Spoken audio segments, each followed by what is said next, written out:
everybody. We are getting started on time tonight.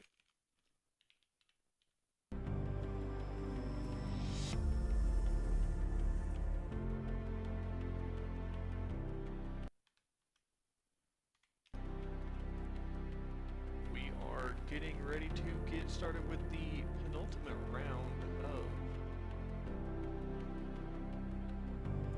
TRC BM246W challenge. Tonight with a triple point, it's worth triple the points, a 1 hour race at Mount Panorama, the Bathurst circuit. And we do have quite a few options for pit strategy open tonight. We may very well see some pit, some not pit, some go the entire hour on one set of tires. It is doable. But here at Bathurst, you are going to be wearing those tires quite a bit, so we may start to see what the gamble between taking tires versus going the entire duration will pay out with.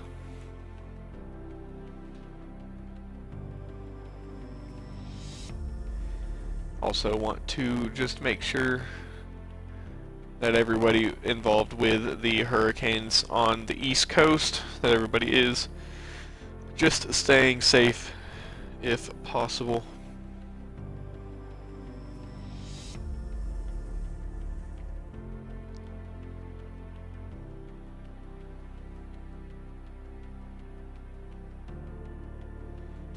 And for the first time, I believe, in my commentating career, we should be commentating a Mount Panorama with no rain. I believe the only time that I have done Mount Panorama has been with the rain and some sort of inclement weather, so we are hoping to have some good weather for once tonight.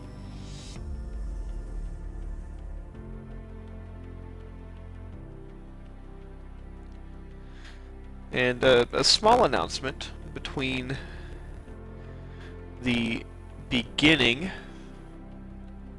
of next season and the end of this one. In all of the leagues that I commentate for, we're going to have a little bit of a change in overlays, so just kind of keep your eyes open for that. We will be getting things a little more updated. We've got some bleak overlays, very black and dark, and we're going to be doing some more customization, adding some more colors to those sort of things, maybe making them a little bit more lively. If you've watched my XCL streams, you will see kind of what we will be looking at as we are now going to get over into the race session. It has been reset. I'll give it just a minute so I get the last pit box.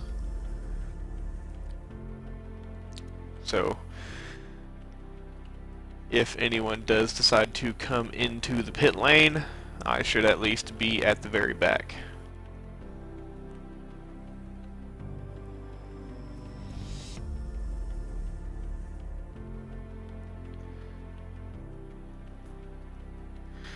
And I think we're going to go ahead and get into the session.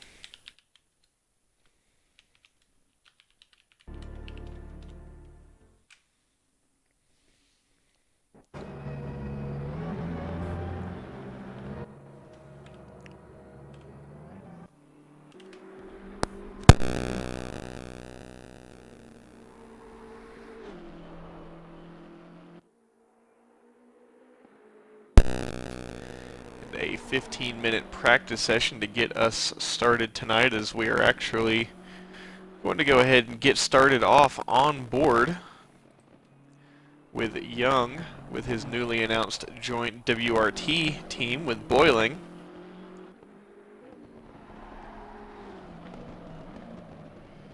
Here at Mount Panorama, very tricky circuit to run. Once you get up into the cutting down to Forest Elbow, you are going to be in a very tight way. There's not going to be much moving around back and forth. If audio is choppy, give me just a second and I will get that fixed.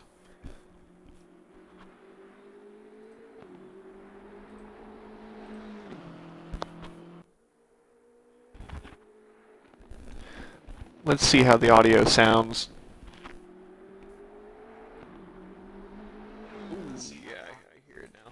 Okay, give me just a second.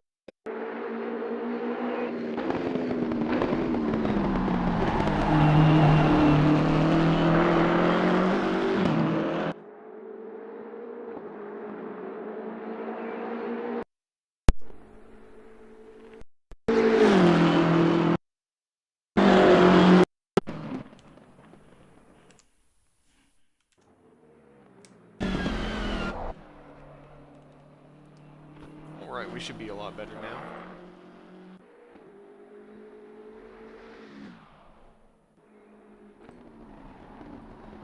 Should have gotten rid of the graininess, which does happen. It's just something that I've got to fix. Yep, we are good to go. New headset is in the works as part of the improvements that I'm going to be moving towards, but just have not been able to get it together yet. And Young, I believe, is going to be our first driver to set a lap in this practice session. Off of Sunset down into the S's, running towards Forest Elbow, as I believe the number 19 of Merkel had an off into the cutting.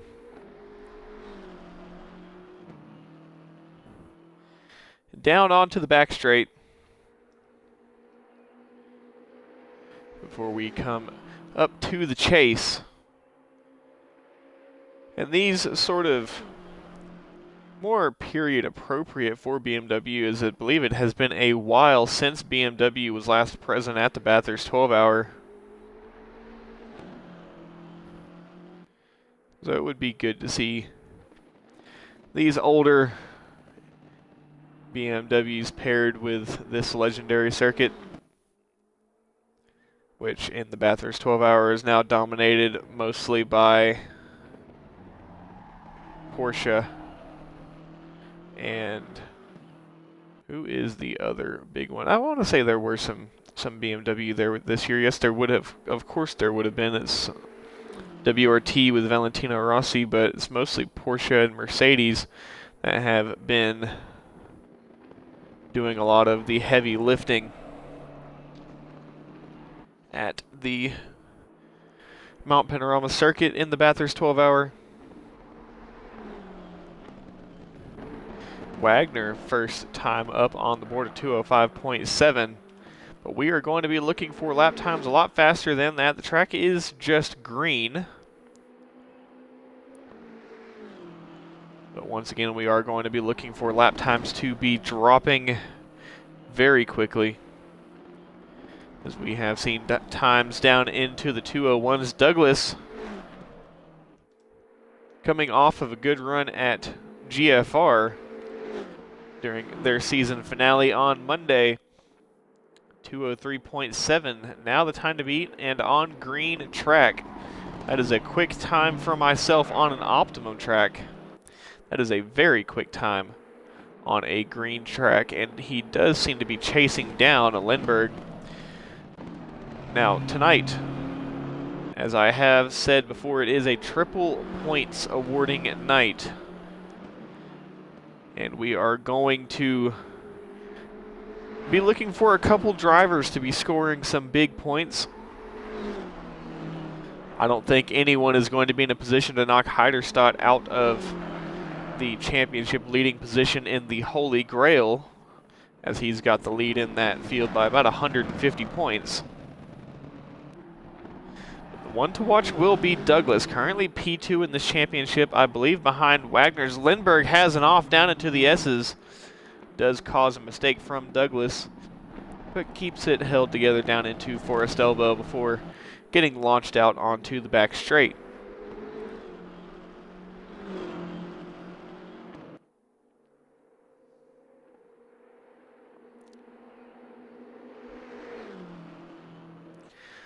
these standings. Douglas just 60 points behind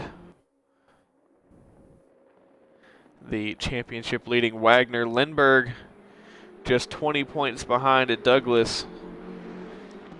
And those three have essentially removed themselves from the rest of the field. They are very high up the order.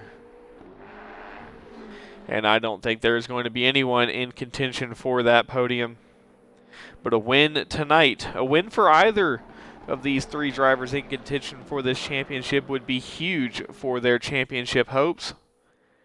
And 1 hour here at the Bathurst, dreams are either made or shattered.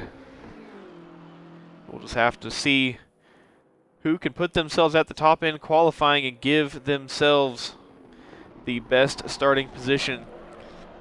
As if there was ever a track for starting position to be pretty much the most important part of the race, it is going to be here at Mount Panorama, where you do not want to get involved in any sort of incident.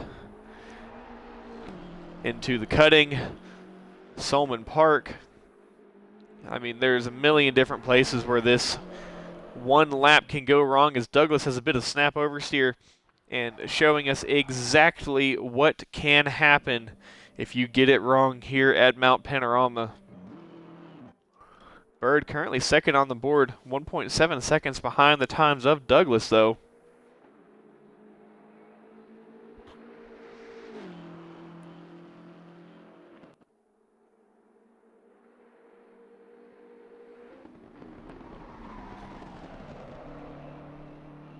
As there is an F-35 flying above my house, and it is very late for them to be doing that. Don't think you guys can hear it, but it is very loud.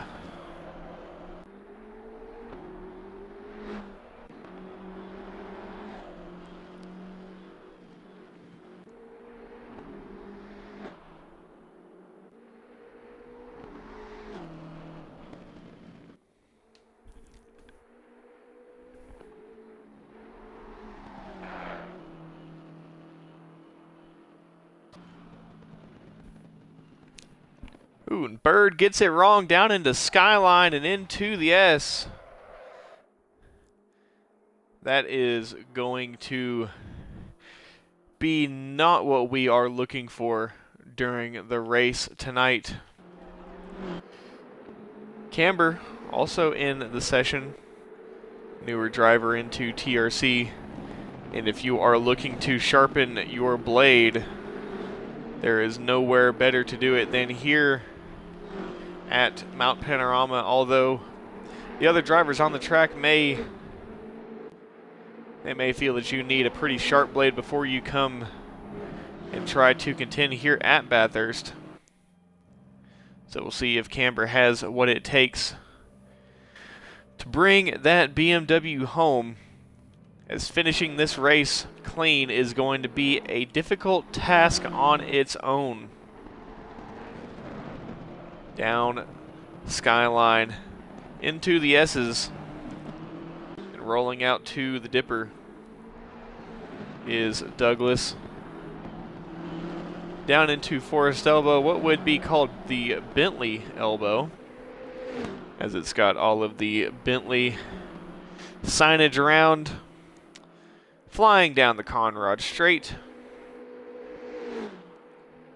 and chasing 777 of Vasquez up ahead.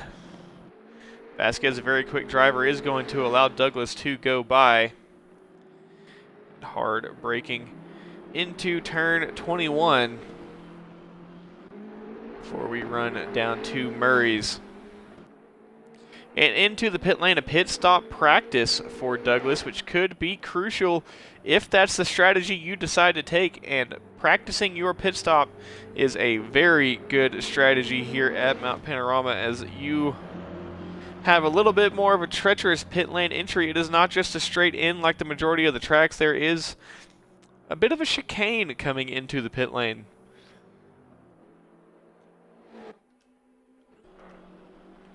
Now, Wagner, our championship leader,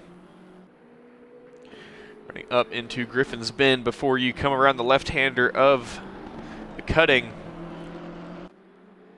And that shot there around the cutting at sunset is one of the most magical views in racing. Any of you that have not watched the Bathurst 12-hour, comes around in February every year, and there's only 2 hours of that race. You need to watch the first hour as they run across the line during the dark and race into the sunrise.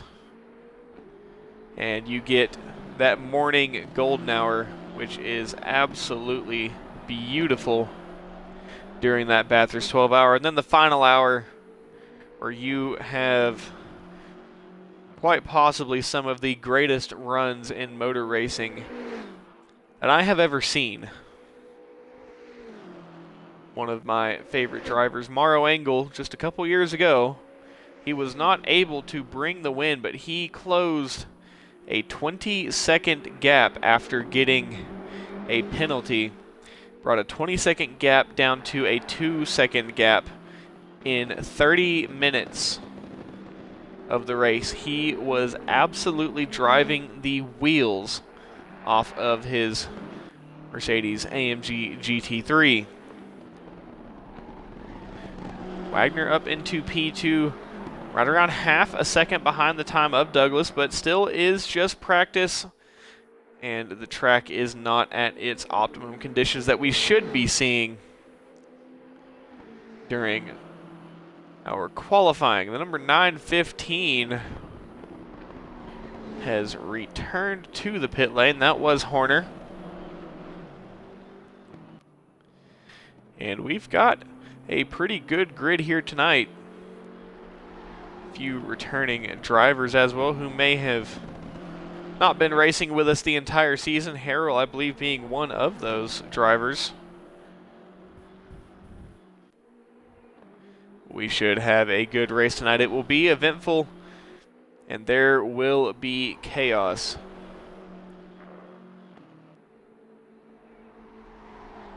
Some of you may remember a few nights ago a quote of mine, "Chaos will be abundant." And that is likely going to be the case here tonight at Mount Panorama. As Wagner needs a good finish to defend the championship. Elizondo also joining in, less than a second behind Douglas, jumping up into that third spot. We'll get another practice lap here before this practice session is over. And is not going to take it. We'll pull over and return to the pit lane. Number 12 of Norman across the line goes P6, at least in practice. Rosario, a new driver tonight in that 888 BMW. New driver joining in with us here at TRC. Wagner unable to improve on his final practice lap. We'll just park it in the pit lane and await the reset. Vasquez going for another lap, 2.2 seconds off the pace, and Vasquez, a very, very quick driver. Don't count him out at any point. Could pull a lap in qualifying, and I would not expect him to be anywhere near, as he goes second fastest, to bring an end to this practice session. I was going to say don't put him anywhere near the bottom. As long as he gets a valid lap in, he will be in the top 10. The number 16 of Mikey still out on track, looking to bring another lap here out of Forest Elbow, and will be the last across the line. The number 1 of Harrell also heading up through Griffin's Bend and into the cutting. But I believe when Mikey crosses the line, this will bring an end to this practice session. Into the chase. Now running down towards Murray's very difficult corner. It is a flat 90-degree left-hand corner that can really catch you out if you don't get the exit of it right, get too much of that curb on the inside. But it sets up all of your pace for that next flying lap. And I think Harrell is actually going to get this lap put together.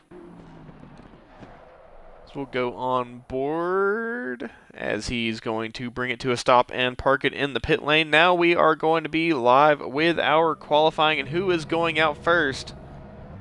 That does seem to be the number 32 of Douglas. No, Douglas not the first out. Is that Elizondo? It is in the 15. Elizondo out at the very front of this field, but you can watch them pour out of the pit lane behind as we now run up the hill towards Griffin's Bend. We are about to get started with this qualifying session, and they're going to muscle for track position as we head into the cutting for the first time. The last thing you want is a car very close in front of you as Mikey goes around at Griffin's Bend and returns to the pit lane. Heiderstadt also going around, returns to the pit lane. So we've got some drama already in this session.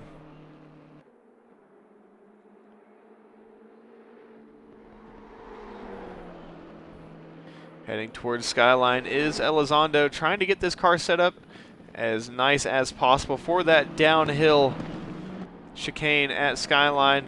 Now through the S's, and eventually we'll find the dipper, which just brings that car around and then down into Forest Elbow. You can get a lot closer to that inside wall than you think, but the last thing you want to do is scrape that outside wall, as you will lose all of your speed down the Conrad Straight. While it is downhill, you want to carry as much of that speed as possible.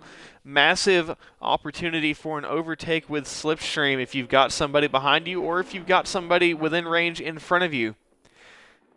Very hard to make a pass into the braking zone at the chase. Also very risky, as in both sim racing and real life, quite a few drivers go straight on at the chase or have a bit of an issue under braking and end up going off at either the left or right side of the track. Across the line, Elizondo will get us started with this qualifying session, but does have a few drivers up ahead. For the most part, it is clean. The next driver up ahead is going to be the 713 of Wilson. And as long as everyone stays to their wits on the track ahead, Elizondo should have a clean first qualifying lap. Granted, it is green track. It's not going to be optimum. We'll have to see how this track will be able to develop in due time, as laps should get faster as the session progresses. Around the cutting goes Elizondo, and that green track sort of showing how it's going to affect the cars. A bit of a wobble for Elizondo coming out of the cutting. And then through Quarry, Reed, and Frog Hollow, just trying to stay on the limit all the way out to the outside at Solman Park. Now McPhillany and Sunset. Big bounce coming into Sunset now through the S's. You can carry a lot of speed through here, but it is very risky to do so, but it's got to be what you've got to do here in qualifying. Down Forest Elbow. Keeping it nice and tidy on the inside, running it out as wide as possible, very close to that outside wall, but did not make contact. Now running down the Conrad Straight. This is looking to be a good lap for Elizondo. A very tidy driver, doesn't usually make many mistakes, and is not making them so far on this first qualifying lap, but does have a couple corners left to go. Hard on the brakes into the braking zone for the chase. And now Murray's corner, one corner left. You can make or break your entire lap with this one braking zone, with this one corner. Looks to be good for Elizondo, running out wide onto that curb. A 203.2, better than anything we saw in practice, and it's going to be a good lap for Elizondo. Just depends on whether or not he's got enough tires and fuel to continue the progress. Will go for another lap and still has more open track up ahead. Boiling P2 with Horner P3 and Young P4. And a bit of a wobble out of Hill Corner. which they call turn 1, and reasonably so. It is going to be hell for these drivers as they try to negotiate their positions down the mountain straight, or up the mountain straight, I should say, trying to get everything situated as they approach Griffin's Bend. Somebody is off with damage. That is going to be the 888 of Rosario, who will return to the pit lane.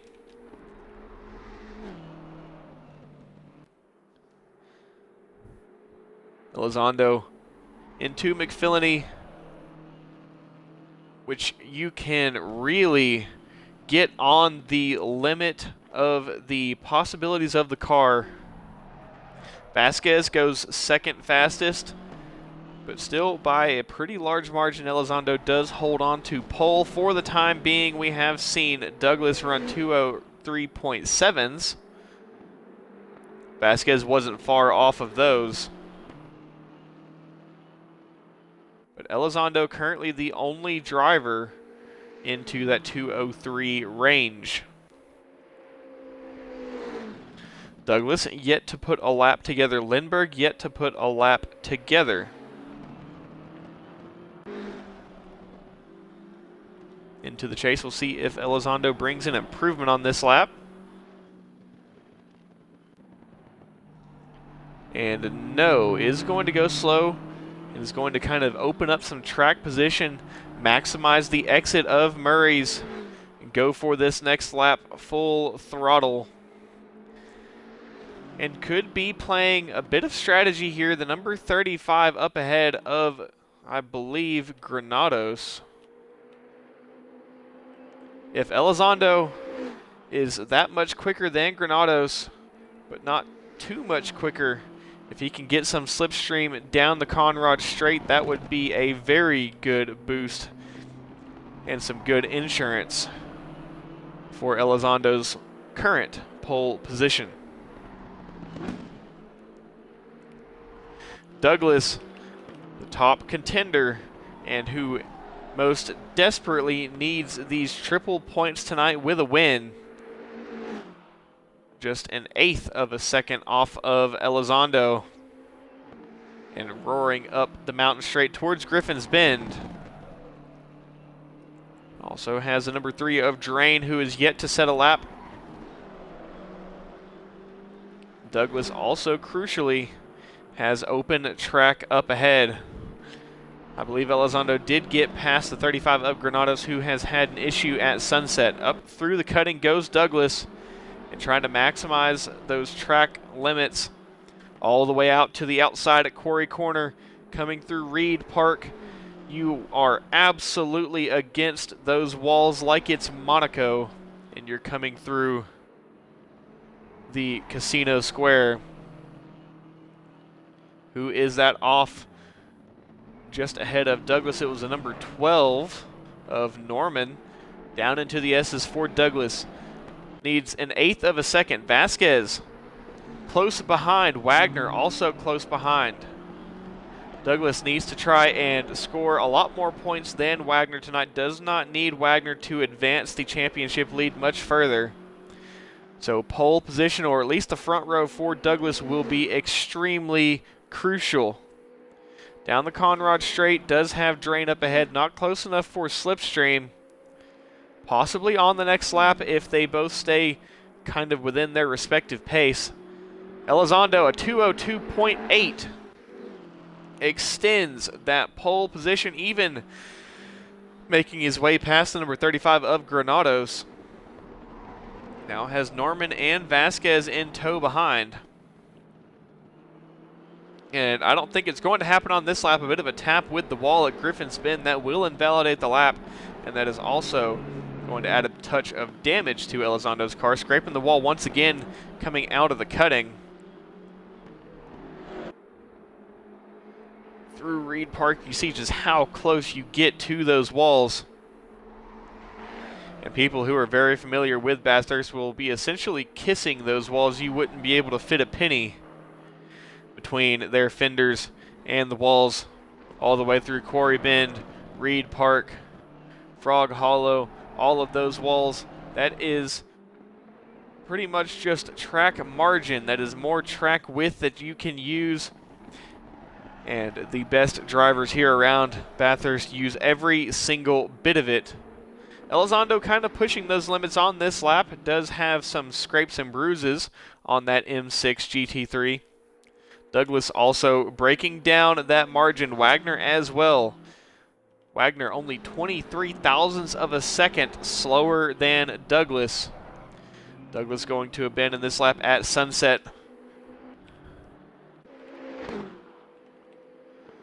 Let's go ahead and get an onboard in this qualifying session. We've got about 5 minutes left in this qualifying. Watch the inputs here into Griffin's Bend. And flat out on that throttle. Just trying to be as smooth with the steering input as possible. Hard on the brakes, downshifting. Very wide. I think that may not have been the exact line that Wagner would have wanted to take, but against the walls and trying to maximize that track usage. And it really is get as close to those walls like you're running around Monaco. And I honestly thought that Wagner was going to touch that outside wall coming into McPhillamy, but did not. Down Sunset does have a car off on the right-hand side. That car on the right-hand side did come to a stop and has returned to the pit lane through the S's and eventually the dipper before we get to the braking zone of Forest Elbow. Comes up on you. You can't see it in a fully blind left-hander. You better hope that there's nobody sitting parked sideways on the outside of Forest Elbow there, as we have seen in the past some very nasty incidents coming through the blind left-hander of Forest Elbow. Now running down the Conrad Straight. And this might be as quick as some of these cars can go. 6th gear flat out, pushing the RPMs, and a bit of a oversteer for Wagner coming out of the chase. Now running down into Murray's. This is where the lap is made or broken. And 0.6 of a second behind Elizondo. Elizondo into the pit lane, likely just refreshing the car. Will get back out there. Douglas also coming into Murray's again. Does he have an improvement on this lap? Needs an improvement. Not much of one. 5.8 of a second behind Elizondo. And does have quite a bit of traffic up ahead. 915 of Horner, the 888 of Rosario, the 777 of Vasquez. And who is that going slowly? That does seem to be the 59 of Jennings, who is currently P6 in the Holy Grail. Atwell currently in the pole position. And Heiderstadt needs to find a couple seconds to bring that pole position together. Heiderstadt with a massive lead in this Holy Grail AM Championship. And a final lap for Atwell, who will be the first driver on their final lap. Everyone from Norman ahead will get another lap. Rosario will not, and Rosario into the pit lane is not going to be able to get another lap. Their qualifying is going to be over. Elizondo, qualifying is over. The number 19 of Merkel into the chase. And he's got some damage on that BMW. Is going to go for a final flying lap here. The number 99 of Wagner going for a final flying lap. The 59 of Jennings pulling over, allowing Douglas and Horner to go by. And who is that behind? That had gone into the wall. It didn't look like Jennings. Didn't look like Mikey. Wagner into the pit lane is not, it was Wagner that went into that wall. Is not going to improve. No better than P3 for Wagner, and Douglas, if he has half a second, has an opportunity to improve here. If he can catch up to Vasquez, we'll be able to get some crucial slipstream down the Conrod straight. The 888 of Rosario does not have enough time to make it back around, but another mistake at Skyline. Vasquez up through the cutting, has the 246 of Trotman Gramp up ahead. The number 1 of Harrell needs a lap, needs a valid lap to improve on his starting position. Good enough for P6. Who is that behind? That is Mikey, good enough for P5. Next across the line will be the number 103 of Bird, who has definitely surprised us before. Currently P16 needs an improvement across the line. What will it be for Bird? Good enough for P11. The 888 of Rosario, I don't think he's going to be able to get another lap in here, and he's got some big damage on that BMW. But I believe that his qualifying session is going to be over. Harvey also making a return, and I believe is on what should be his only flying lap. A big mistake at Frog Park, though, or Frog Hollow, is going to bring an end to his qualifying session. Trotman Grant through the chase now, running down towards Murray's, but does have Douglas and Horner behind. Vasquez abandoned the lap. Douglas will not be getting that slipstream, and it's deep for Trotman Grant. What will it be, though, to finish P20? Douglas, does he have anything in it? Diving to the inside, did not improve.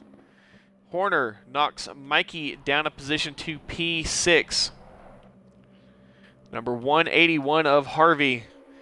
He did contact the wall, so I don't think that he's going to have any time left, and straight on through the chase. Taking a little bit of a shortcut.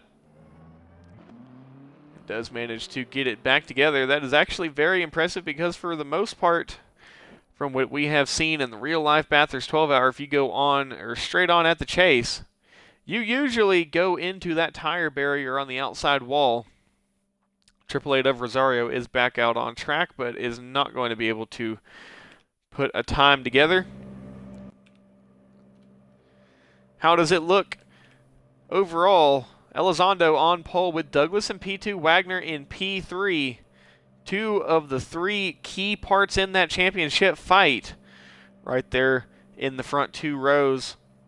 Vasquez P4, Horner P5, Mikey P6, Lindbergh, the 3rd part in that championship fight, P7, is going to be well in the thick of it.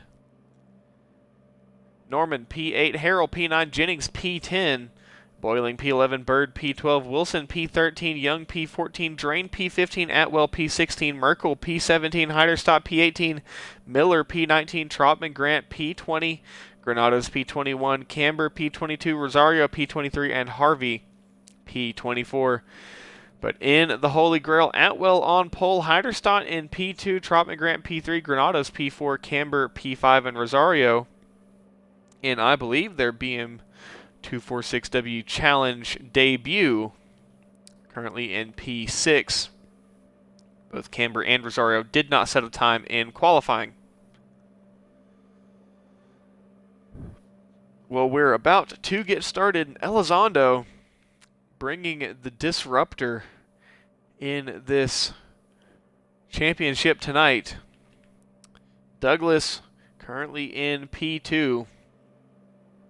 And Douglas needs to get this win tonight, needs as many points as possible if he wants to close this gap to Wagner for this championship fight tonight. This is as good a night as any. You want to put yourself in as comfortable of a position heading into the final round next week. And if you are in a must-win position in the next round, you are going to be having a bad time, as pressure is typically not something that you are going to want to have to deal with into the final race of the session.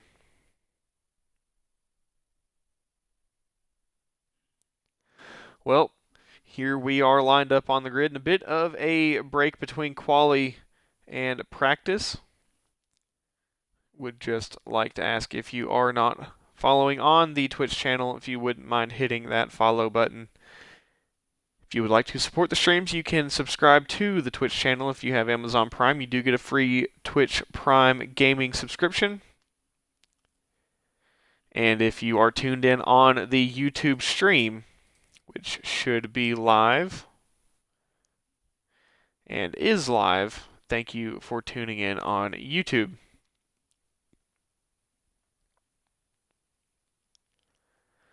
Know that many of you do prefer the YouTube streams, at least for watching on TV post-race or sharing with friends and family. So once again, I thank you all for those of you who do tune into the YouTube streams. Well, about 2 minutes away from engines fired as we get ready to start this formation lap. And a very crucial formation lap at that. But this is the situation for Douglas, and it is a bit dire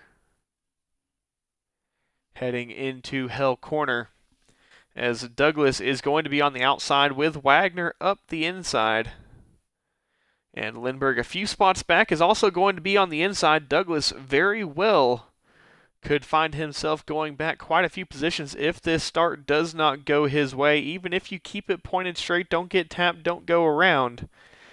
Just getting shuffled back is something that can happen here at Hell Corner very, very easily.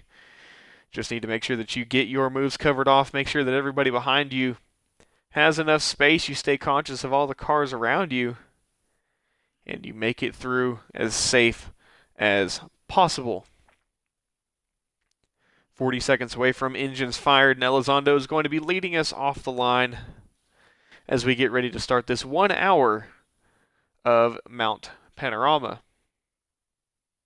This is a specific track that is one of my favorites. The Bathurst 12 Hour is my favorite endurance racing event of the year, followed closely by Le Mans and the Rolex 24 Sebring Nordschleife 24 Hour. But there is nothing quite like the sunrise magic of the mountain in Bathurst. The entire town shows up and they have all sorts of racing events. Not just GT3s, but some GT4s, some invitational cars. Like this past year, they had a Mazda 3 with a 5-liter V8 in it. Not everywhere do you see a Mazda 3 racing with a 5-liter V8. But regardless, here we are tonight. Spec 2017 BMW M6 GT3.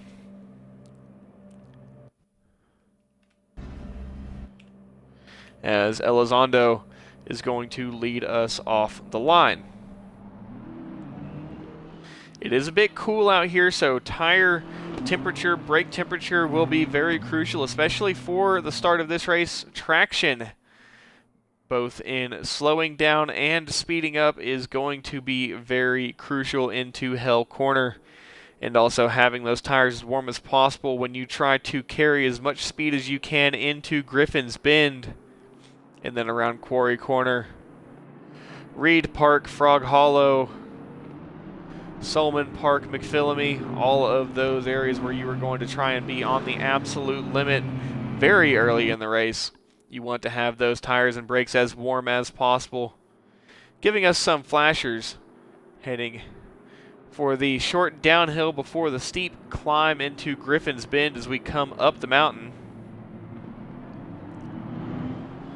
And Elizondo thinking strategy as we get ready to start this race. Cover off the inside is going to be one of the #1 moves that you make. Just make sure that you hold off the inside.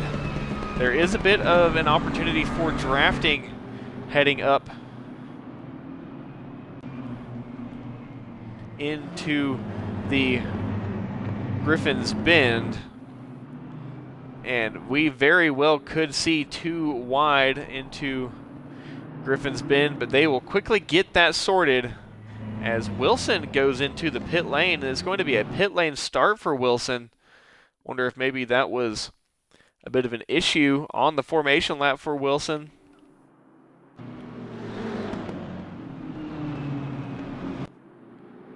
And this is about as conservative on the track as you will see these drivers as they come through Solman Park and McPhillamy, as they are going to be all over the maximum limit of the track, as close to those walls as possible. And down Skyline into the S's. Someone is going to go straight on at Skyline and ping pong down the walls, as it was referred to earlier.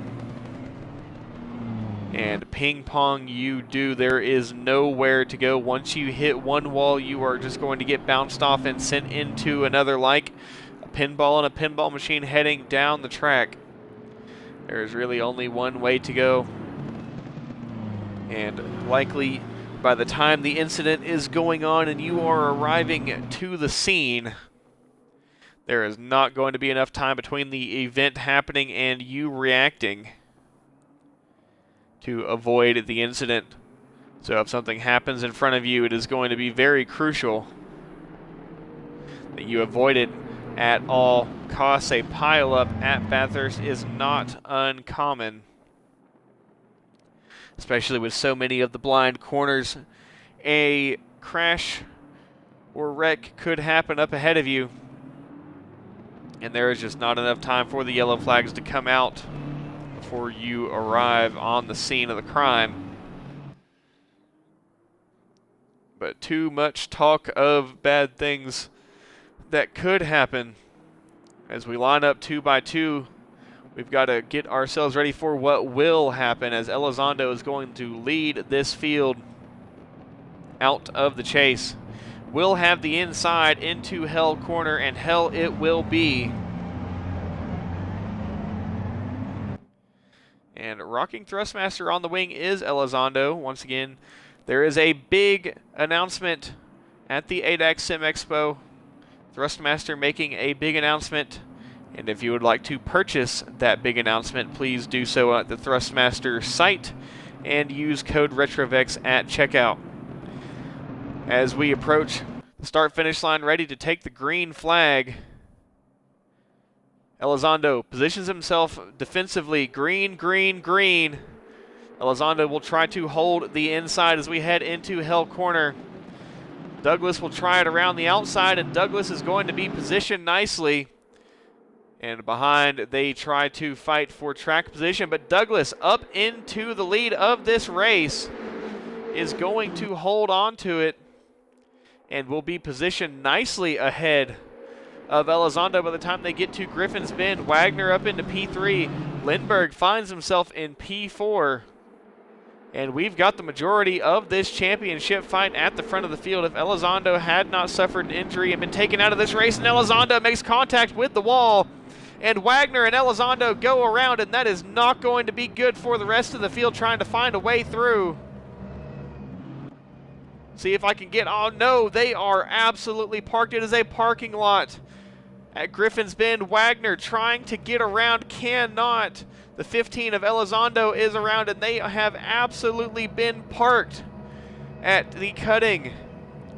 Elizondo still has nowhere to go, and they are absolutely at a standstill. You would think it's I-20 at rush hour, but no. They are absolutely stuck, boiling around at McPhillamy. Does get that car restarted, and things could not have gone better for Douglas, as one, the top contender in this championship against Douglas, gets essentially pushed back all the way to the back of the field. The number 23 of Young off at Skyline, and we've got another big incident at Skyline. Who is that around? That is Atwell around, and Heiderstadt and Atwell both together. And we've got another incident at the Dipper. Drain goes back into the pit lane, and the majority of the field seemingly been taken out at the beginning of this race. It is not a very good start to this race. And Douglas finds himself all the way at the front. What did I say earlier? That chaos would be abundant. Well, I did not realize that we would have a parking lot at the cutting, but Douglas got out front early, let them fight behind, and fight they did, and fight too hard they did as well. Douglas, 5-second lead against Vasquez in P2, Horner in P3. And there is a large gap as Lindbergh, who has damage, just coming out of Hell Corner. And I think that is going to be the craziest first lap that I have ever commentated in my entire commentating career. Regardless, we've got a battle for third between Horner and Harrell. Going into Sunset, Harold tried to find a way, or a Skyline. Harold tried to find a way past, did not get past. Number 36 of Camber seemingly having issues getting that car started back up. Boiling in the pit lane is dropping down the order. Drain also in the pit lane. Who else is that in the pit lane? Is that Wagner in the pit lane? No, Wagner is not in the pit lane, but I do believe that is the teammate of Atwell in the pit lane from the pole in the Holy Grail. Heiderstadt, who is out there. And another big incident, hard into the wall. Don't know if he's got a meatball flag yet or not, but he is getting close to getting one. And the mountain bites.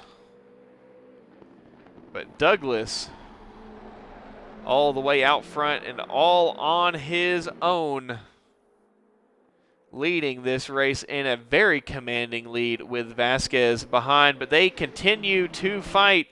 Harrell and Horner fighting for that last spot on the podium with Mikey in tow. If these two continue to fight, Mikey could very well find himself in this fight. Is Harrell going to go for a look at Griffin's? He feints the move.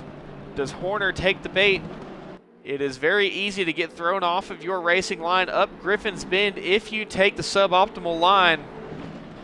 And Harrell almost had Horner on the suboptimal line, but it did not work for him.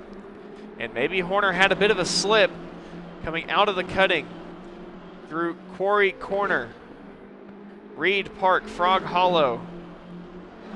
Harrell seemingly in that arrow wash, not really getting as much grip on that BMW as he would have wanted. Now down to McPhillamy, and Harrell with a big slide, does hold on to it, but he seems to be driving that car at the absolute limit of the grip. And Harrell is pushing, trying to find a way past Horner, but it is not going to come yet. Horner defending, but is holding the pace, and Mikey is closing up the gap to these two up ahead. Vasquez also not really too far out of contention. But these three together, Horner, Harrell, and Mikey, all racing together as they come down the Conrad Straight. But there is quite a large disparity in the field. Douglas leads and is leading after that chaotic race start.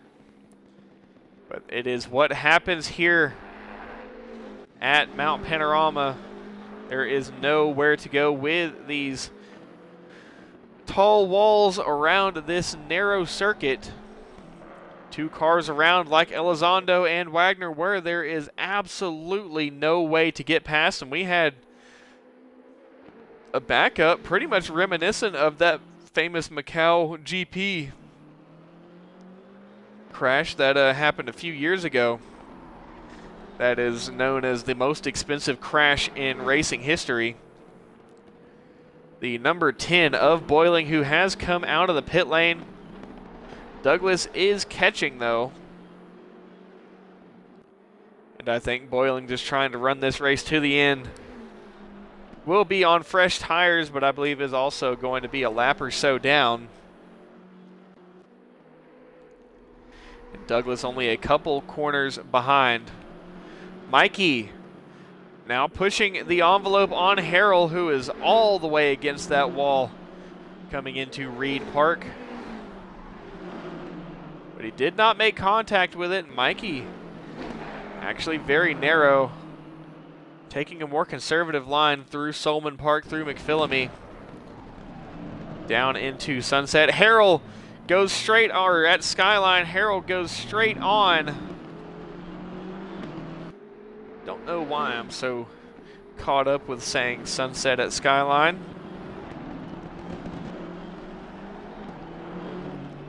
But Harrell straight on into the wall, and that is not going to be good for Harrell's race tonight. Steering wheel does seem to be straight, so that's at least something of a positive for Harrell there, especially after that contact. Wagner down to P8, running behind Norman, but quite a ways behind his top championship contender of Douglas. If anyone is going to be able to claw this back, it is Wagner. But it's got to be perfect from here to the end. Wagner did not enter the pit lane, but a bit of oversteer, I think, in reaction to Norman's off there at the chase, is going to add some more time to that gap. Quite a few drivers in the pit lane. Number 181 of Harvey, notably one of those drivers.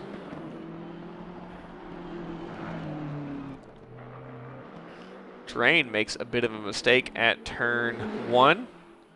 And the 35 of Granados around at Forest Elbow. It's another one of those places where if it's going to happen, it can happen there. And that's a big hit for Granados. We'll see if his steering wheel is pointed straight. It does seem to be so. And Douglas now with an 8-second gap. And I think Douglas, who is able to not have to push as hard, but almost locked the brakes there into Forest Elbow, has caught up to Boiling. And it is not over for Douglas, as at any point, even going past lap traffic, if somebody loses the car ahead of you, you can get involved in an incident that you have absolutely nothing to deal with, or nothing to do with, in a matter of seconds. And Boiling goes straight on at the chase. Douglas giving a bit of flashers. And did Boiling go around there? Yes, he did, into the wall. That does put some merit to what I said earlier with Harvey going straight on through the chase. Usually you don't keep it together, pointed the right direction when you rejoin the circuit. And Boiling there was one instance of that being exactly the case. Vasquez now finding some time, but it may have been due to Douglas with his collision avoidance. Douglas also doesn't have anywhere near as much of a need to push. And there is still the ever lingering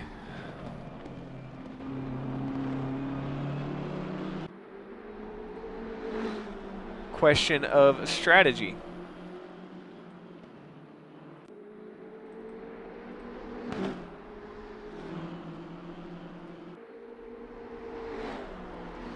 And it does seem to be that one of my overlay pieces is not necessarily working correctly.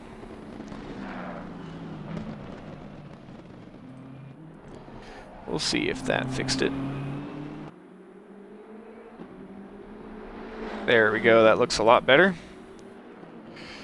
Don't know why that was the case, that was there, but, or that was gone, and that is exactly what can happen to Douglas.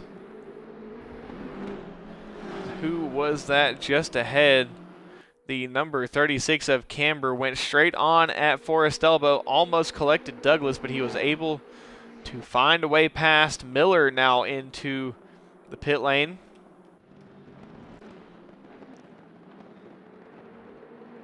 And Jennings, where is Harrell? Harrell was just scored ahead. Harrell now scored behind. And with damage, Wagner up into P7, or actually now P6, looking for P5. And that gap that Douglas had grown in the championship points is starting to drop little by little. Douglas catching up to Rosario. The number 12 of Norman with some big damage, and I don't know if that's a meatball flag or not, but that is not exactly how you want your BMW to look. And definitely suffering some understeer coming through the chase, and I think that's going to be a pit lane entry for Norman. And a bit of time in the pit lane to repair. No, it is not. Yes, it is a pit lane entry for Norman, just pulling over a little later than I expected. Vasquez now dropping that gap, but I think, again, that it is due in part to some collision avoidance from Douglas, who is now running right behind the 888 of Rosario. Now, this is a point where things can get very hairy for Douglas. Rosario does have blue flags, but here at a track like Mount Panorama, there's really nowhere to go. Rosario clattering against the walls. Douglas had to turn it inside a little bit more narrow to not make contact. And Douglas now back once again home free, but does have a pace advantage over the rest of the field, or over the majority of the rest of the field. And Harrell dropping down positions now, as it's really hard to come back. Once you make one mistake, it's really easy to make more mistakes. And does Harrell have wing damage? It does sort of seem to be that he does have some wing damage. And yes, he definitely has wing damage. May need to come into the pit lane and get that repaired, as he is quickly losing positions. Wagner catching up to Jennings and may be looking for P5 quickly. Rosario entering the pit lane to repair that BMW. And Horner and Mikey battling, as who is that coming out of the pit lane?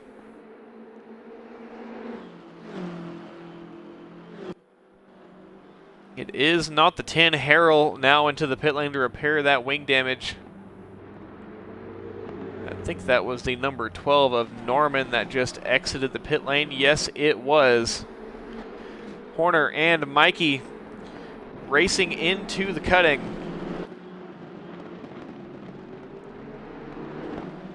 And up and around Quarry Corner into Reed Park.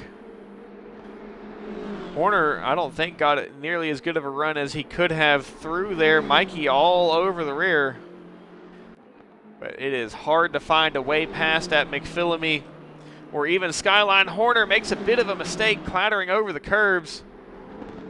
Does put it back onto the racing line. Mikey unable to find a way past. And they will continue soldiering on. Down into Forest Elbow. Mikey is right behind, and Mikey is now going to get some slipstream help. Actually, quite a bit of slipstream help, but will he be able to get past Horner here and take this third spot away? Horner very defensive on the inside, will force Mikey to try it around the outside. And Mikey will pull past and get that done as long as he can brake properly into the chase, and he does exactly that and secures P3. The gap between Douglas and Vasquez is dropping. Douglas just entering the background behind Douglas there. But both of these drivers have had to negotiate some traffic.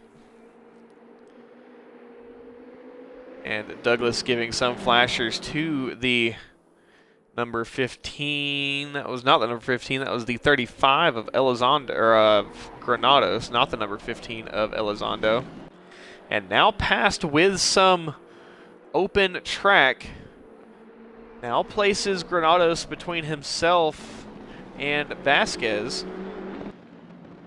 This is a bit of the chess game you play with traffic, especially around a track here like Bathurst. You put traffic, cars, anybody with a lap down on a different strategy or with damage, you put them between yourself and the car that is chasing you behind, because they will have a hard time getting past. Granados does eventually allow Vasquez around. And Wagner running behind Jennings. Let's go on board with Wagner as he is chasing down Jennings. Bit of a lift and very close to the wall. Does not make contact with it at Solomon Park through McPhillamy. Jennings is on the limit, trying to hold on to this position through Skyline. Someone up ahead had kicked up some dust. I think it was the number 12 of Norman.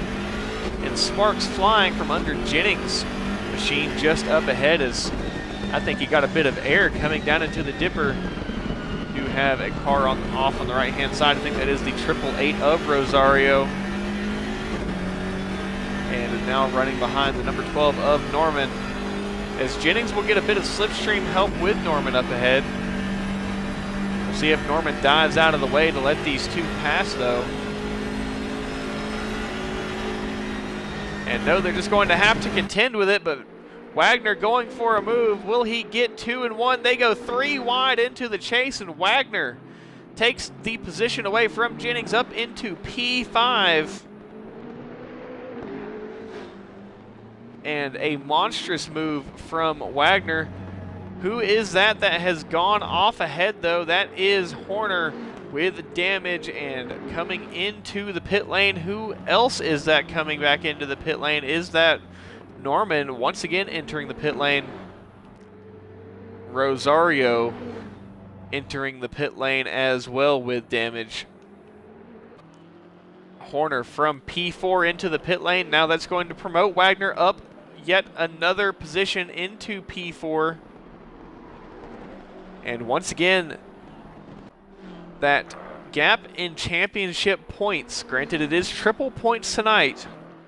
Triple points guaranteed, but Douglas makes a mistake of his own. Off at McPhillamy. And clatters over the curbs at Skyline. Will try to hold it together. Doesn't seem to have too much damage, as he made about as light of contact with the wall as you can, but that is going to be very warm tires, a slick car, and a bit of damage, a bit of hurt to the ego, as Douglas will just have to regain his composure and try to hold it together. It is his race to lose at this point, but you very well can lose your own race. Merkel with damage, or I think Merkel may have just been off the track, as we are a third of the way through this race. Douglas took a touch of damage there, but did not really seem to take too much. So I don't think anyone is going to go through this race unscathed, but that has closed that gap back down by a couple seconds after it had grown right back to about 7 seconds. Now it looks to be into the sub-3s. And also not going to be a 100% healthy car for Douglas. It was a very healthy car starting that previous lap. But again, halfway through that lap at Skyline, Douglas did take some damage making contact with the wall. Luckily for Douglas, it was not very hard contact. But still, those mistakes can come.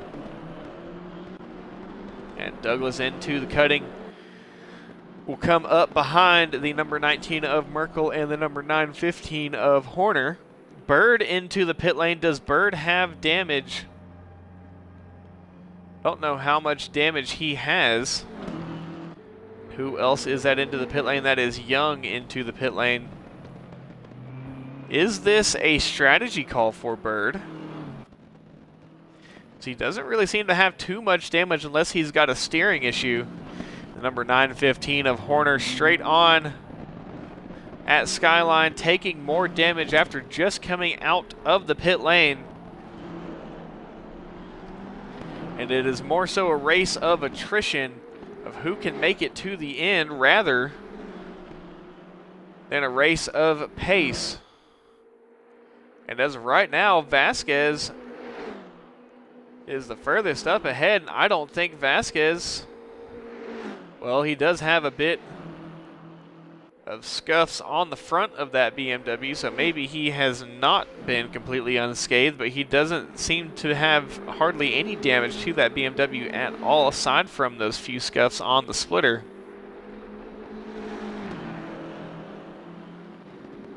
Young into the pit lane. Horner will re-enter the pit lane. And Douglas needs to find more pace. That gap has regrown, now 4.8 seconds the gap. The number 19 of Merkel. Douglas goes past. Merkel gives him some flashers saying, go get him, Tiger. And Douglas is going to try and continue to run away from Vasquez, but still just needs to run away from mistakes of his own, does Douglas. It's very easy to get complacent or just overstep a touch too far, brake a meter too late, get on the throttle a second too early, a millisecond too early, and that could be your race gone. Very conservative line from Douglas through Quarry Corner and Reed Park, not getting too far to the inside, through Solman as well. Now McPhillamy, where the mistake was made, very easy to disrupt the weight of the car onto that outside curve at McPhillamy. You see even pro drivers make that mistake. Down through the S's, into the Dipper and into Forest Elbow. Douglas just needs to put his head down and continue to push. But as of right now, Vasquez is holding the gap, 4.8 seconds for the past couple sectors. We'll see how it updates. Number 59 of Jennings has Elizondo made a mistake. That was not Elizondo. That was the 35 of Granados making another mistake at Skyline. And Skyline seems to be one of the top trouble areas. Who is that up ahead? Is that the 12 of Norman entering the pit lane? Yes, it is. Big Damage Miller as well. Both of these drivers with damage entering that pit lane. And we're going to have very many drivers that are a few laps down. Once again, right now, the race is between Douglas and Vasquez.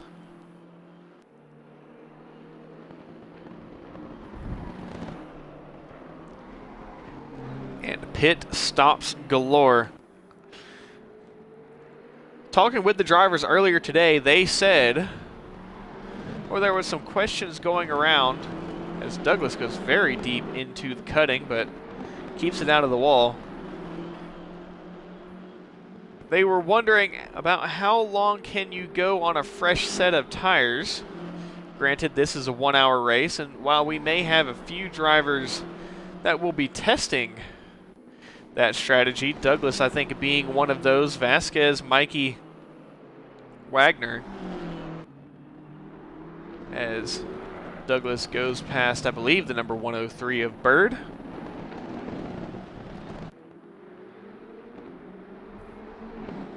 Yes, I do believe that was the 103, but I brought up the counterpoint.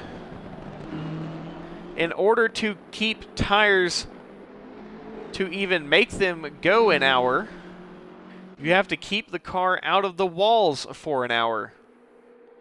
And for many drivers tonight, that very much seems to be a tall order. Bathurst here can bite, and when it does, it is vicious. And we have seen that viscosity here tonight. Douglas throwing some flashers at, I believe, the 888 of Rosario. Granados makes another around at Skyline. The 36 of Camber also with issues, more big damage on that BMW. We have had a couple retirements. Rosario off, and I think Bird dove to the inside to avoid contact. And now Vasquez is going to be in a bit of a rough position as he has two cars both with damage between himself and the leader of Douglas. While they do have blue flags, there's only so many places they can go.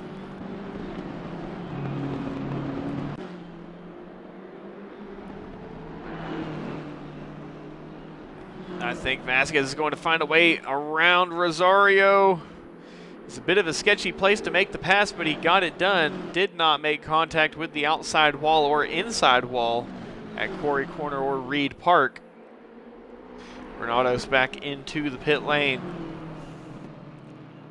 And Rosario straight on at McPhillamy. Down Skyline goes Vasquez. That gap has now grown. Still needs to find a way past Douglas. Atwell running into the chase and has Miller behind.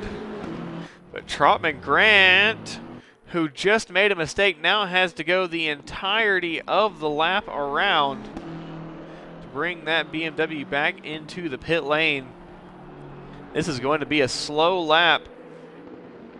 And we'll see if Atwell, who is not far behind, is going to get the lead here. Granados from P2 in the Holy Grail in the pit lane.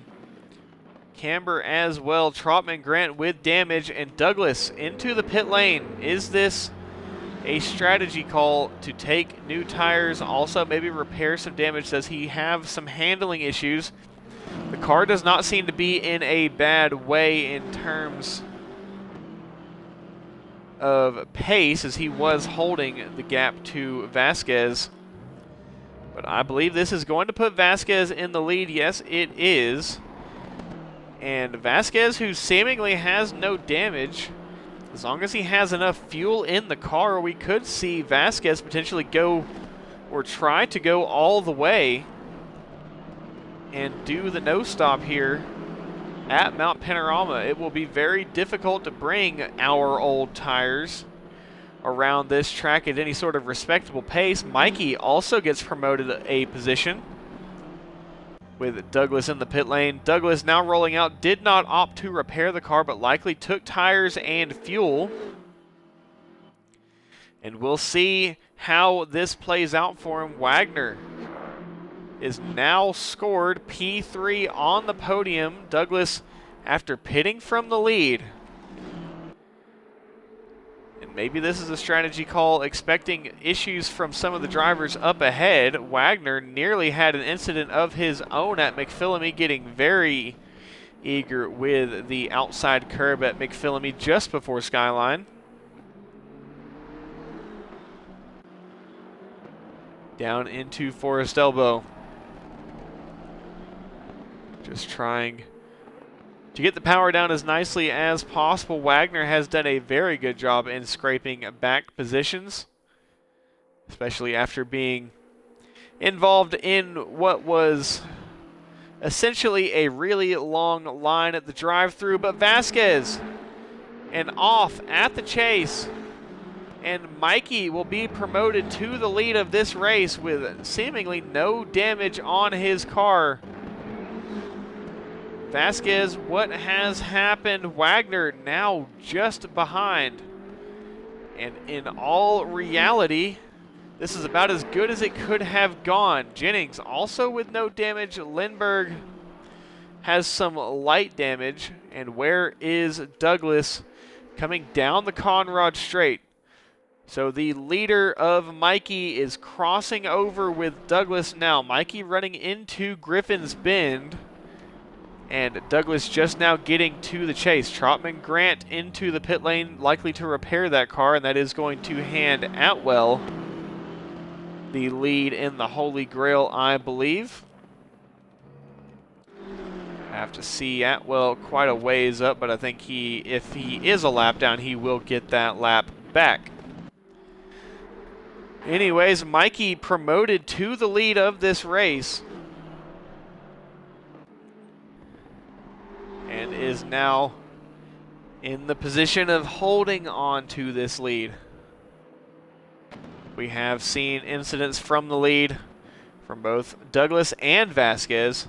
Seemingly immediately after Vasquez took the lead of this race, he had that incident at the chase. Still unsure of exactly how that went or how that happened. He seems to have accrued a little bit of damage in that, but also I think the car may have stalled on him. Did have to get that fired back up and back onto the racing surface, and it dropped him down to P2. Bit of a ways behind Mikey. Wagner, P3, has clawed his way back up the order. And where is Douglas? Just running out of Skyline, out of the S's into the Dipper, just before Forest Elbow. Is behind the number 35 of Granados. And Douglas took the pit stop. We have not seen many drivers take the pit stop tonight. But Douglas going for that strategy. The big question is going to be fuel loads of the other drivers. Do they have enough fuel to go from here to the end?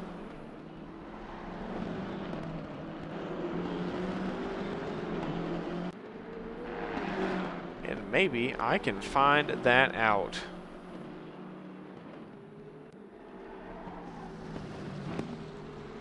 If I see anything surprising, I likely won't say anything, as there are drivers who are tuned into the streams, and I don't want to mess up their strategy or give them any points whenever it comes to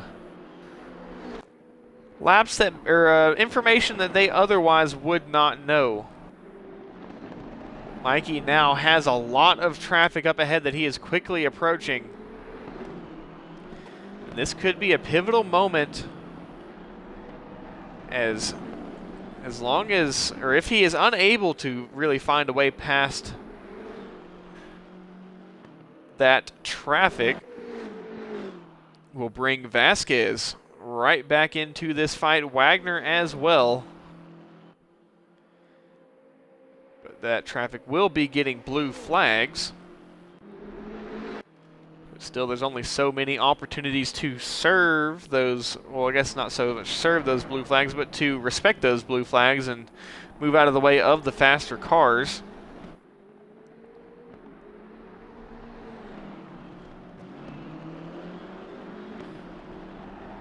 Into Forest Elbow behind the 888 of Rosario and the 45 of Lindbergh. Douglas trying to catch Lindbergh for a overtake for position. He does have quite a gap to make.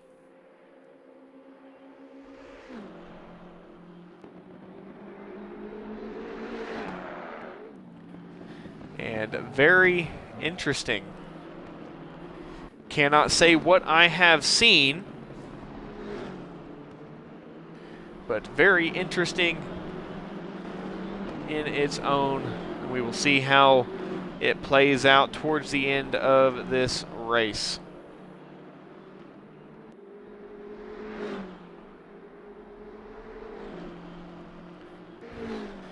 But strategies are strategizing.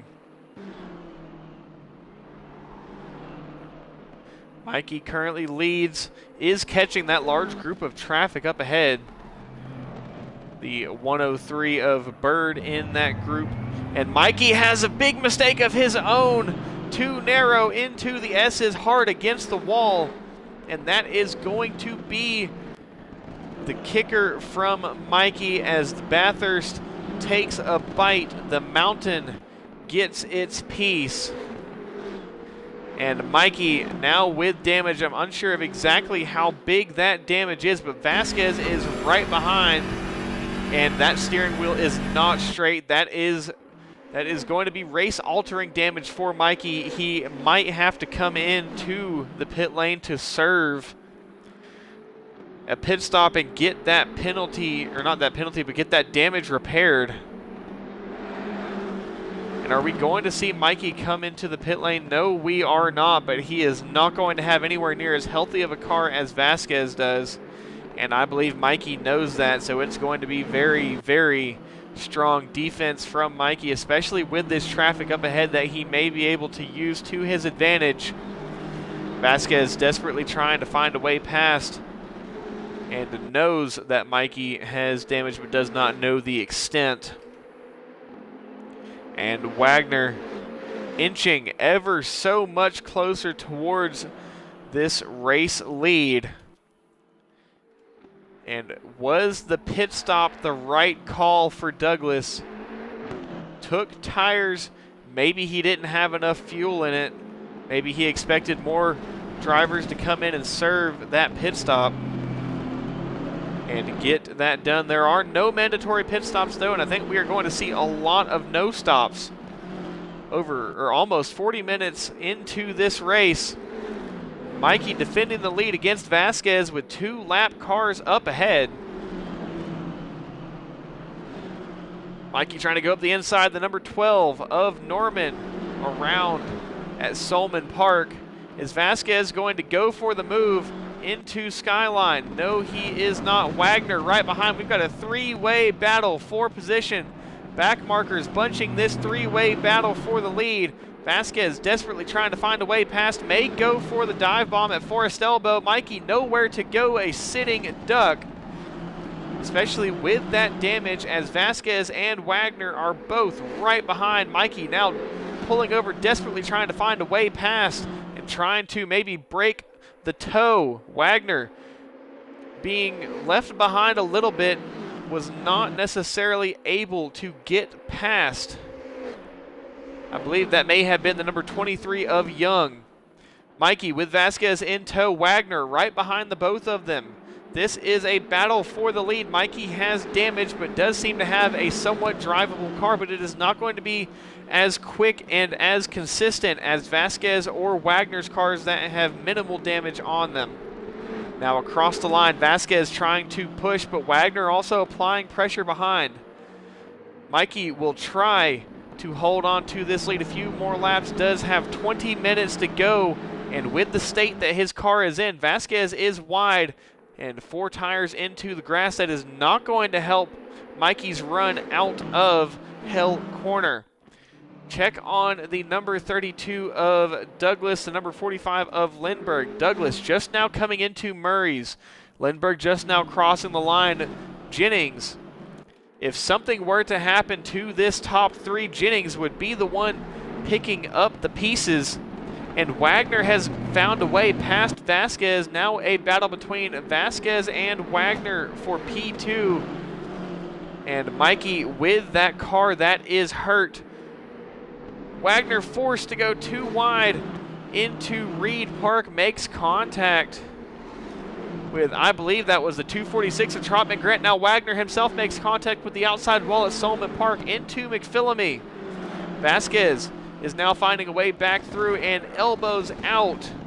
I don't think Wagner intended to make contact with Trotman Grant at Quarry Corner and Reed Park there, but just happened to happen. Now into Forest Elbow, the trio, the entirety of the podium are able to run on their own and race their own race. Vasquez is right behind Wagner, will have the slipstream. I don't think either of them are close enough to get the slipstream of Mikey. Will Vasquez have enough of a run to get around Wagner into the chase? Will he go for the late braking move into the chase? Will not, doesn't feint it either. And now into Murray's. Mikey does not have help from that lap traffic anymore. but does have Vasquez and Wagner fighting behind. Jennings, also not far behind this group, is right behind that 246 of Trotman Grant, who does have some damage. The 23 of Young also there. But the 59 of Jennings, who doesn't have any damage on that BMW at all, may be the only driver out there to be unscathed. But definitely not unscathed. You could say properly scathed at the front of the field is Mikey, after he went straight on at Skyliner into the S's and did ping pong around the walls. Wagner showing some tire wear, a big slide coming out of the cutting. Vasquez just needs to try and hold on to that gap, cannot let Wagner run too far away. Wagner is pushing. I think the health of Mikey's car may show whenever these three get into a bit of a space of their own, but also trying not to repeat mistakes. Mikey going to be driving a little bit more conservative now, knows that he's got a hurt car, cannot afford any more damage. Wagner has made some slight brushes against the wall, same thing with Vasquez, but Wagner now pulled right along behind that number 16 of Mikey, and Wagner now trying to go for the lead. Wagner is not going to get close enough. May try to position it alongside Mikey. Defensive into the chase is not going to let Wagner get around that easily. And Mikey is not going to make it an easy move whatsoever for Wagner. Wagner goes for the cut. Wants to break later than Mikey into Murray's. He does, but they make contact. Wagner goes around completely on his own. Does try to get that car righted. It was a very eager move from Wagner, but it was a move that needed to be made. Vasquez was going to close up, and Wagner desperately needed to try and get around Mikey, but that is not what has happened. Wagner still ahead of Douglas. That is the more crucial fight. That is the championship fight. Douglas down to P6, does have the fastest lap, and does have fresher tires than the rest of the field. With 15 minutes left of this race, coming into Hell Corner now, the leaders into Quarry Corner, heading up into the cutting now. Mikey and Vasquez together, the two of them. And Mikey has shown with his fight with Wagner that he is not going to give up this lead whatsoever. He will fight it tooth and nail to the last lap, to the last shred of tire, to the last liter of fuel. He will bring it to the end. Mikey almost running very, very wide into Solman Park. Now Skyline through McPhillamy. Vasquez went to send it. It is not going to stick, but Mikey is forced a long way around. Is that going to open the door for Vasquez into the dipper, into Forest Elbow? Vasquez getting into Mikey's head a little bit, applying that pressure, especially with that lap car of Miller up ahead now. Mikey does have probably an 80% car. It is not going to be running at full capacity. The steering wheel is not 100% straight, does have some suspension damage, does have some aerodynamic damage. But Vasquez still not necessarily able to get past Mikey's car. Is fast enough to at least just hold Vasquez behind, and Mikey able to defend when it is needed. Now we look backwards. Wagner is still in P3, is not too far behind this battle, but Jennings right there behind. And quite a ways back is Lindbergh and Douglas. Douglas very close to Lindbergh, will at least, or should at least, be able to get past Lindbergh and take that P5 position. And if Douglas does not win this race with Wagner a couple positions ahead, Douglas needs to get as close to Wagner as possible. It is likely going to be a must-win situation for Douglas heading into the final race. Granados, I believe, went straight on at Murray's. Yes, he did. But it is going to be a must-win situation if Douglas cannot get past Wagner before the end of this race. even with the triple points. Wagner finding a way past Miller, but Jennings not far behind. Trotman Grant into the pit lane. Will drop down a few positions. Mikey with Vasquez. Vasquez desperately trying to find a way past Mikey. It looked like he may have tried to go the long way around at McPhillamy. And Wagner now in a position to pick up the pieces should a similar incident as what happened between Wagner and Mikey, or Wagner and Elizondo, any of the incidents that have happened with our leaders, could bring Wagner right back into the fold. And Wagner not out of contention for this lead, is a couple seconds back, but with these two fighting so hard at the lead of this race at the front of this field, Wagner could be right back there in it. He's already gained 1.2 seconds between sectors 1 and 2 and into Murray's. Is Vasquez close enough? He positions the car along the outside, may try to go for it around the outside or set up the old switcheroo. Mikey forced to hold open the outside. Wagner is right there. Is Vasquez going to be able to close it off? Will once again try it around the outside at Hell Corner. It's hard to get it done, but it can be done. Will not get done. Vasquez will have to slot behind Mikey, and who is right back in it? That is Wagner, well within that slipstream range. And once again, we have a three-way fight for the lead of this race. Vasquez knows Wagner has speed, and Wagner is right there behind, right back in it. Wagner very good at applying the pressure.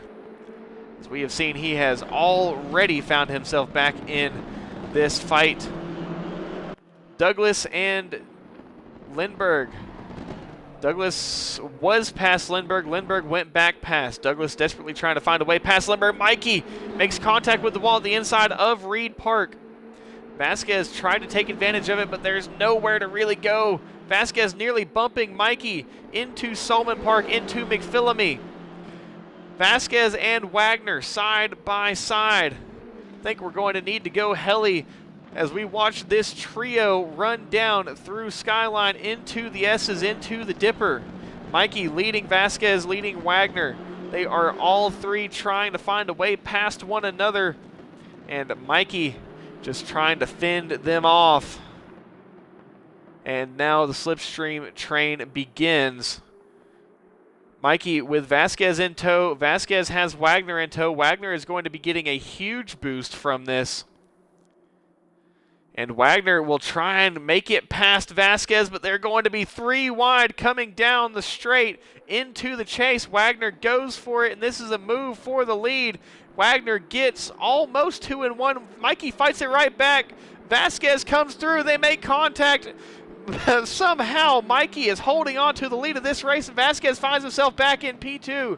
Repeating the previous lap, Vasquez tries to find a way around the outside around Mikey, and Wagner will try to follow. Mikey is the weakest car here. Vasquez may get it closed off into Hell Corner. Yes, he does. Wagner will try it around the outside of Mikey. Vasquez now finds himself back in the lead of this race. Mikey and Wagner side by side, both fighting for that slipstream from Vasquez. Wagner will get it closed off, and Wagner takes P2, but it is not over yet. Wagner goes for 2 into Quarry Corner. Wagner wanted the nose on the inside of Vasquez. Vasquez did not give Wagner the light of day to do so. Now Wagner tries to set up nice and wide around the cutting. That does allow Mikey to close that gap back up, and now through Quarry Corner, Reed Park, Frog Hollow. They will continue to do this same song and dance, but now Mikey showing that pace left in his car, especially with these very, very old tires. And Mikey not having as healthy of a car as those two up ahead. Now you really get to see the pure elevation as Jennings is finding himself well within this fight. Jennings is about to make this a 4-horse race if Mikey can't catch the leading 2 Oh, give us just a moment. That was a bit of a misinput on my end. But we will get right back into the action.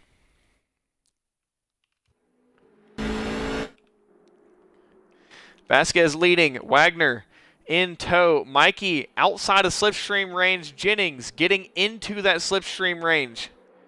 And they are going to continue fighting Wagner later on the brakes, much later on the brakes than Vasquez, but Vasquez has the lead and had the priority heading into the chase.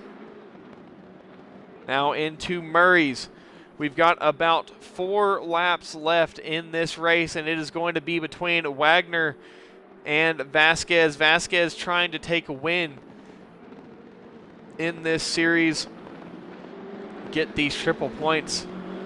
It would be more so in denial of Wagner, as Wagner desperately needs these points to try and put himself in a clinching position for this championship. Vasquez slightly defensive, going off of the racing line, heading up the mountain straight, and will force Wagner just to continue to follow. We do have traffic up ahead as Atwell back into the lead of the Holy Grail, as Trotman Grant has given that lead away. Granados finds himself in P2. And Vasquez, I think, showing some age with those tires, as he has been pushing. Wagner also has old tires, and Douglas, I don't think, made the right decision. Vasquez, 2 tires off into the grass, somehow holds onto it. And Wagner a bit deep into the S's, coming down from Skyline. And we've also got a car off and around the number 19 of Merkel. But these 2 leaders were able to find a way past. Mikey has been dropped off, making this a 2-horse fight for the lead. Vasquez trying to break the tow and is getting a better run down the Conrad straight than Wagner. Wagner unable to get really close enough, but is approaching the teammate of Atwell. Is Atwell going to help the teammate of Wagner and maybe put himself in a bit of a hard-to-pass position? Can't necessarily be doing any blocking, but can definitely make it harder for Vasquez to find a way past, just putting his car in an inopportune position for Vasquez. But as of right now, it seems to be Vasquez is just going to be getting some tow down the straight from Atwell, which is exactly what he needs.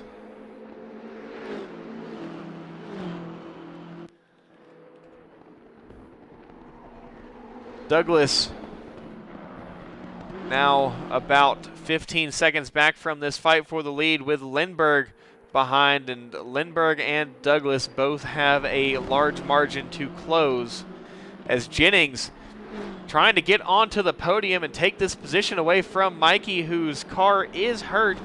But Jennings, this would be a great podium and a perfect race run for Jennings, as he is the only driver out there who seemingly has no damage on his car. I say that he's got a bit of some damage on the nose, but Mikey not making it easy to find a way past.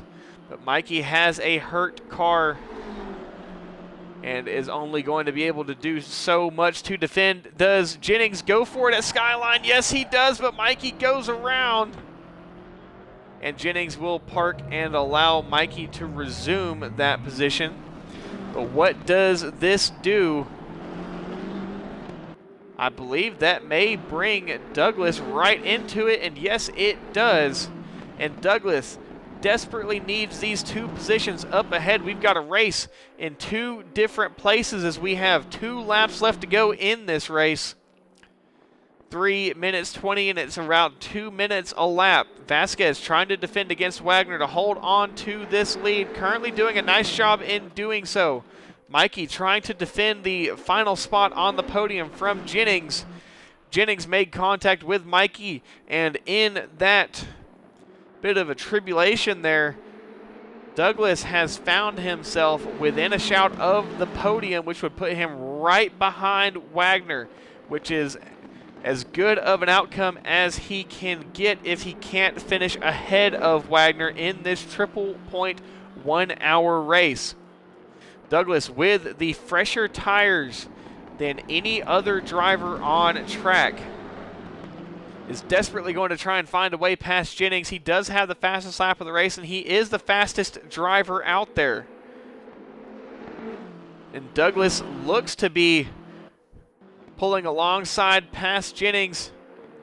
And is Jennings going to stick it out into Griffin's Bend?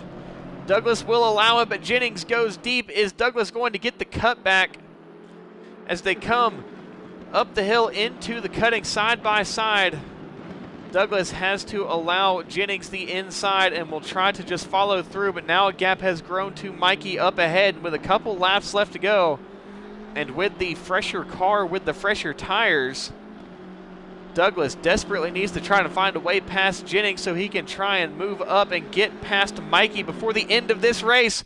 But we've got contact, a massive incident with our race leaders. Vasquez makes contact with who is that? Is that Granados? No, it is not. I can't exactly tell which driver that is. It's the number 36 of Camber, and Vasquez has been taken out of this race. And Wagner up into the lead with some damage. And Wagner is set up for victory. This three-way fight to the end, though, is not over yet. Mikey with Jennings and Douglas now fighting for the final 2 spots on the podium, but Wagner somehow, some way finds himself back in the lead of this race. And Douglas does get past Jennings. Douglas now desperately will try to get past Mikey.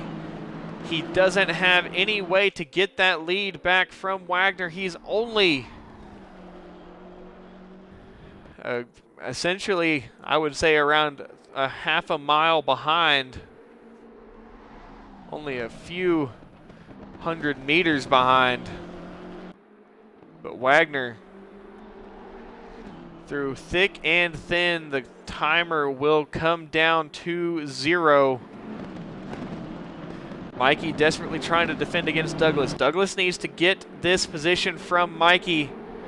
Wagner takes the win. Douglas needs to be in P2 if Douglas wants to have any chance in winning this championship heading into the final round.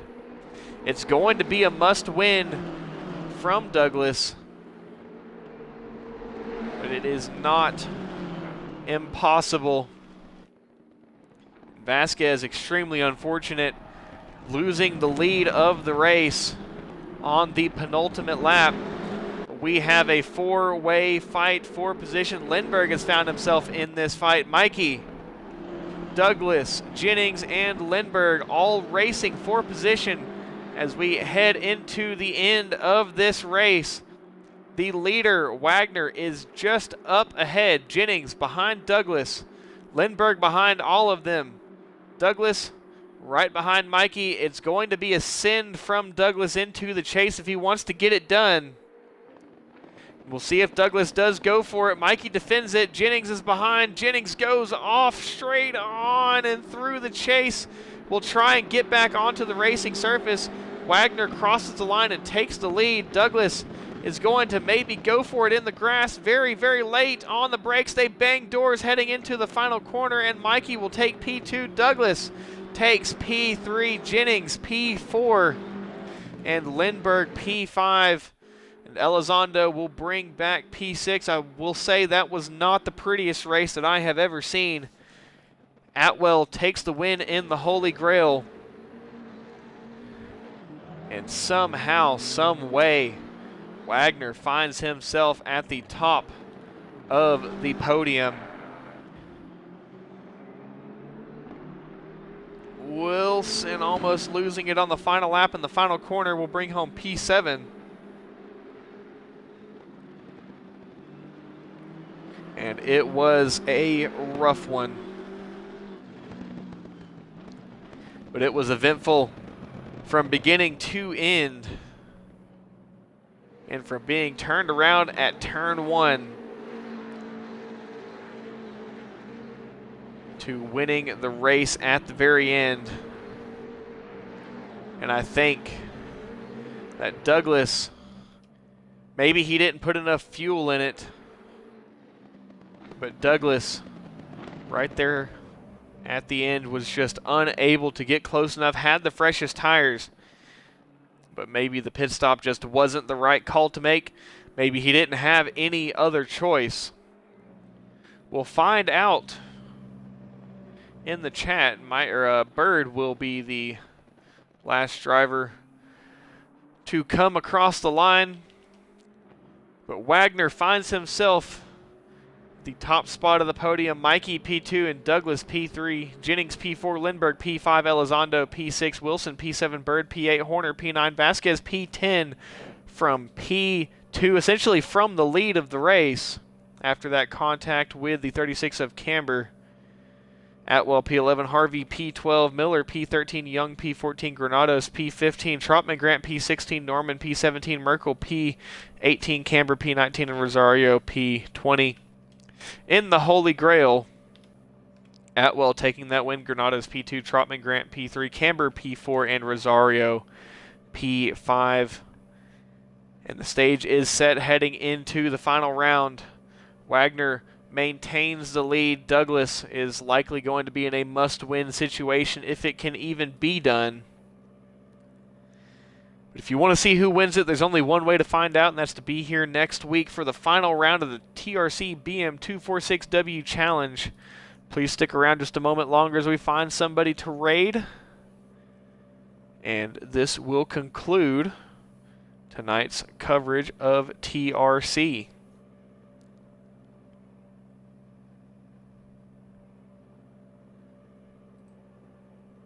We'll go ahead and raid Panzer Barrow, doing a Hungaro ring race. Thank you all for tuning in. Go ahead and throw Panzer some love, throw him a follow, do whatever you would like to do. Thank you all for tuning in, and I will see you all next week for the final round of the TRC BM246W Challenge.